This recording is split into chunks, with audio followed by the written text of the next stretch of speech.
Namaste. Hi.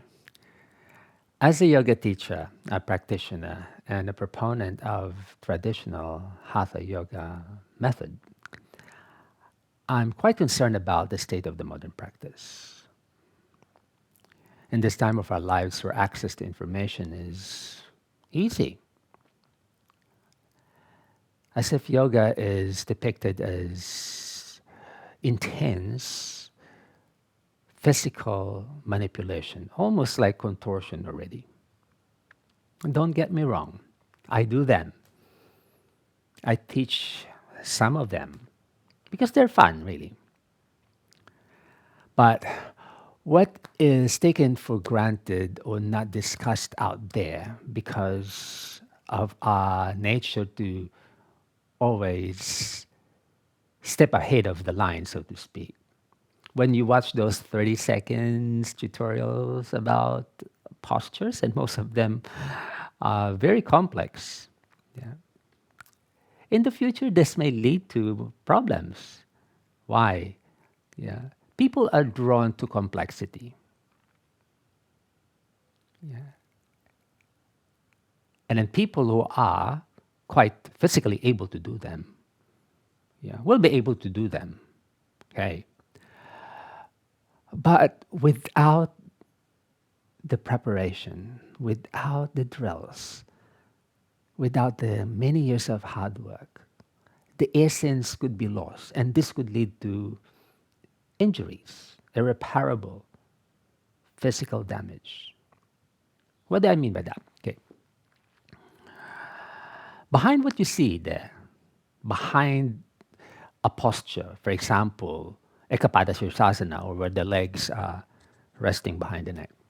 All right. It's not about doing it physically. So when I was starting, I actually didn't do them. They just happened to me because I could feel my inner body is ready. And therefore, we need to develop this internal dynamics first before exploring those physical manipulation. And then for me, it was easy, really, I tell you. Yeah.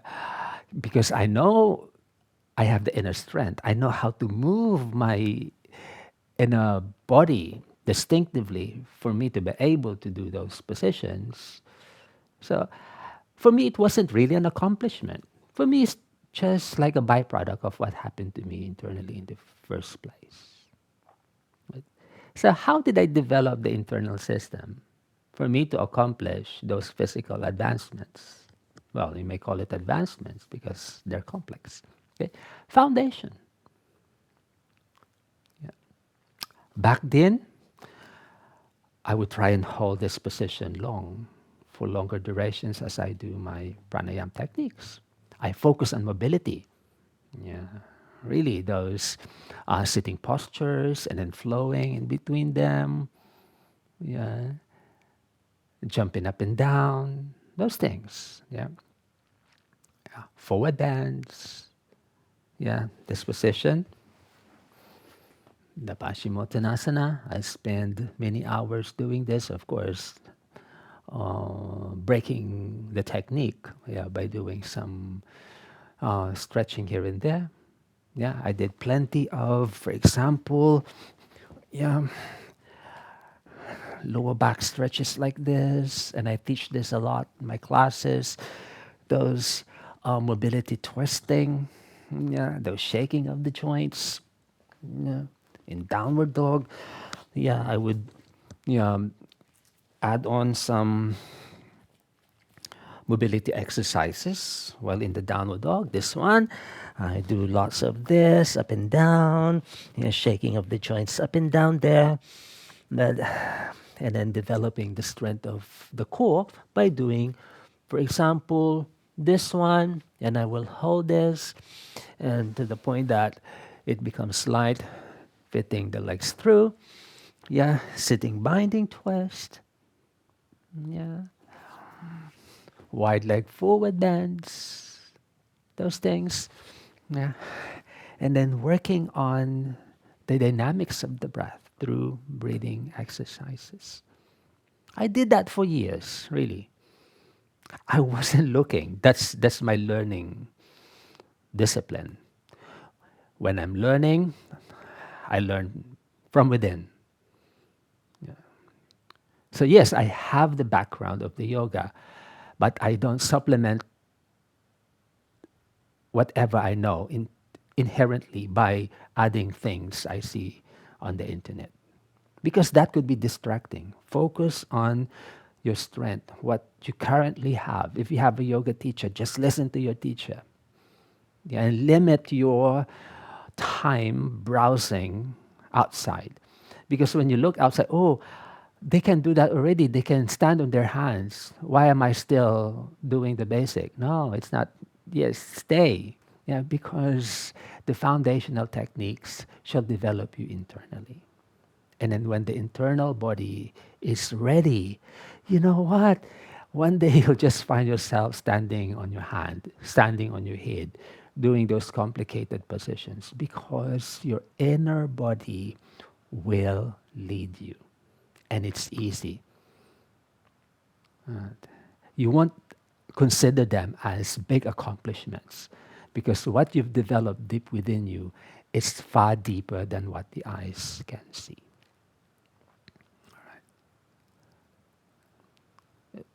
So, sitting in the sukhasana, this one, are you able to hold this for about, for example, 30 minutes while doing your pranayama? It's not easy. Yeah. Because the sukhasana, for example, cross legs, what you do here is to stimulate the energetic channels within the hips, which are dormant. And therefore, when they awaken, the joints and the muscles and everything down there will awaken as well, paving way for more awareness. And therefore, when you use those awareness and the internal dynamics, yeah, opening the leg and then placing that leg behind the neck will just be easy because you know your body from the inside. Handstanding, for example, yes, handstanding. Are you able to do the handstanding from the internal system? Because if when I do the handstand, yeah, I draw the energy from within. Yeah. Because if I do the technique based on what I see externally, for example, the physical alignment and stuff like that, I cannot even jump into a handstand like this. I cannot until now. I cannot. Yeah, because when I do the handstand, I get it from the perspective of the inner body, which is simultaneous, both sides lifting all at once.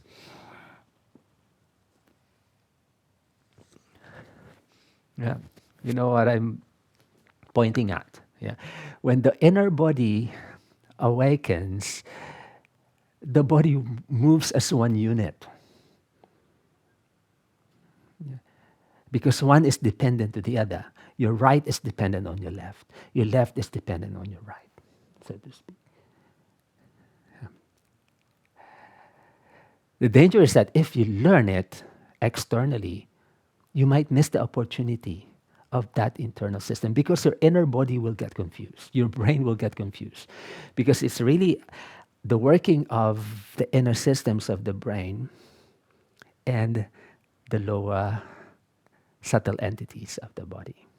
And then this shall pave way for the synchronization of your practice from the inside out.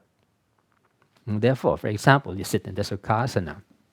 Yes, or the Siddhasana for that matter, for this one, for example. All right.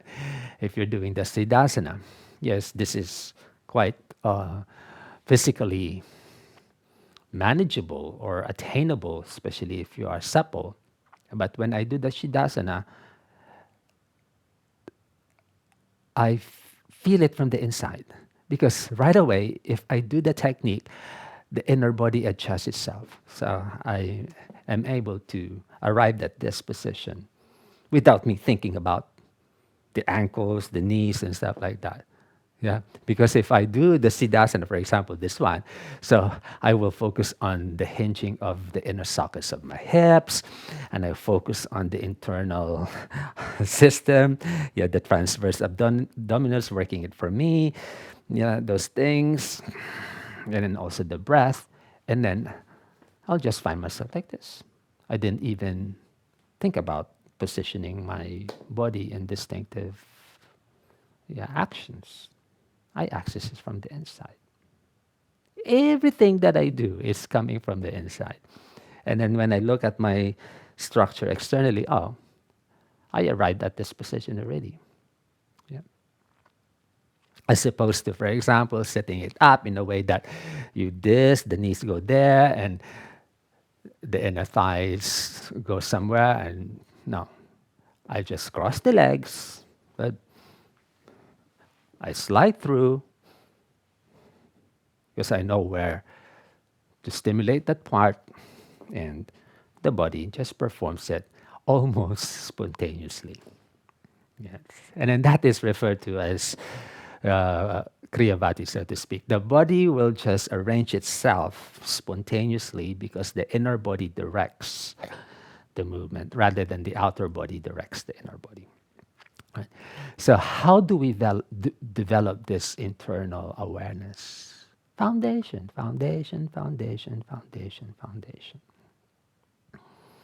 And then we cannot, and this is the hard truth, this is the brutal truth, even if you're capable, if you're the most flexible, you cannot gain this by performing and watching those 30-second tutorials.